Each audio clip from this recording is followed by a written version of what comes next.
తీసుకొని చెకప్ కోసం నల్గొండ గవర్నమెంట్ హాస్పిటల్కి వెళ్ళినా అక్కడ ఎలాంటి పరిస్థితులు ఉన్నాయో ఈ వీడియోలో కొన్ని చూడుర్రి. నల్గొండ గవర్నమెంట్ హాస్పిటల్ ఇది. టైం ఎంత చూడము 11:21 అవుతుంది. 12 వరకు రాయాలి లెక్కకి. ఇంతవరకు ఎవరికి వచ్చిర్రు ఈడ ఏంటంటే ఆపేసిర్రు రాయడం. అయితే ఏంది రీజన్ ఏంటంటే సెకండ్ సాటర్డే అని చెప్తున్నారు.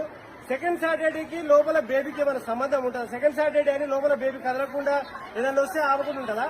5 months కి వస్తేనేమో 5 months కి చూడాలంటే ఇవ్వకని మాట్లాడుతున్నారు. కొంచెం కూడా ఏం అంతా అసలు ఈడ చూడు. మీ ఆశా వర్కర్లు అయితే మీకు ఎవరైనా ఇంటిమేట్ చేసిరా ఇవాళ హాలిడే ఉందని? సెకండ్ సాటర్డే హాలిడే అని చెప్పారు. మీరు ఆశా వర్కర్లకు ఇంటిమేట్ చేసిరా? ప్రతి విలేజ్ లో ఆశా వర్కర్లకు ఇంటిమేట్ చేసిరా సెకండ్ సాటర్డే ఉండదని? పబ్లిక్ హాలిడే ఆశా వర్కర్లకు చేయలే. ఆశా వర్కరే తీసుకొని వచ్చింది. సెకండ్ సాటర్డే హాలిడే అని ఆశా వర్కర్లకు తెలియదు. మీరు ఇక్కడ కనీసం నోటీస్ బోర్డు పెట్టారు. ఇప్పుడు ఎమర్జెన్సీ అని ఒకసారి మీరు ఇంతసేపు చెప్పింది. నేను చెప్పేది ఇప్పుడు ఎమర్జెన్సీ 4-5 కేసులు వస్తారు. మీ డాక్టర్ ఏమో ఒక్కరే ఉంటారు. మరి 4-5 లేని వాళ్ళు కాబట్టి గవర్నమెంట్ హాస్పిటల్కి వస్తారు.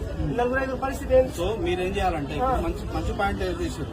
కాబట్టి ఏంటంటే మీరు గవర్నమెంట్ కి మీ ద్వారా ఏం చేయాలంటే ఒక ప్రతిపాదన పంపాలి. ఎగ్జాంపుల్ కలెక్టర్ నల్గొండ డిస్ట్రిక్ట్ కి మేజిస్ట్రేట్ ఎవరంటే కలెక్టర్. ఇప్పుడు 10 మంది వచ్చిన మీరు మంచి పని చేస్తారు. మీరు మంచి పని చేస్తారు. 100% మంచి పని చేస్తున్నారు. మీరు ఇక్కడ ఏం చేయాలి? స్ట్రెంత్ పెంచాలి. మీరు ఇంతమంది పబ్లిక్ మనం వస్తున్నప్పుడు డాక్టర్ల సంఖ్య కూడా పెంచాలి. ఉన్న డాక్టర్ల సంఖ్య ఎక్కువ ఉంటేనే ఎక్కువ మందికి మనం రీచ్ కావాలి.